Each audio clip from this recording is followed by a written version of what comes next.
Hello friends, taste of Julie kitchen को समस्त को स्वागत। आज आम बनवा दही बैगण। गुरुवार रे स्पेशल दही बैगण बिना प्याज रसुन रे। चलतु रेसिपी स्टार्ट करवा।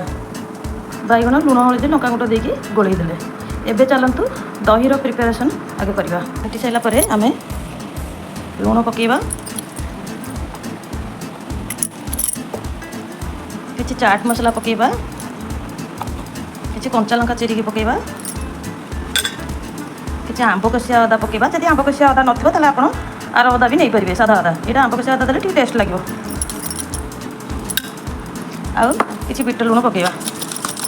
ताती आसा को बैगण को देदेबा। हाई फ्लेम रे भाजिया, कहीं बैगण कंचा हो हाई फ्लेम रे भाजिकी घोड़े देबे।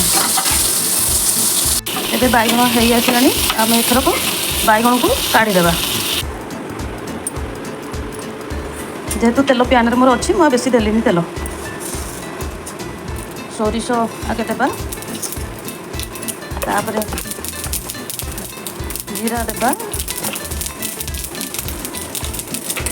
शुखिला लंका दीटा देबा, भुसुंगा पत्र पकेबा, हेंगु टिके पकेबा भल फ्लेवर आसिया पाइंका, बहुत टेस्ट भी लगे।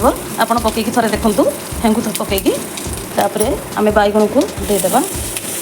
हाँ टी भाजी हो सारापर एमती रखीदे। ठंडा है आम जा दही पकेबा। एथर बैगण ठंडा हो गलानी, एथर आम पकईदे। को जीरा लंका गुंड टी पकईदे।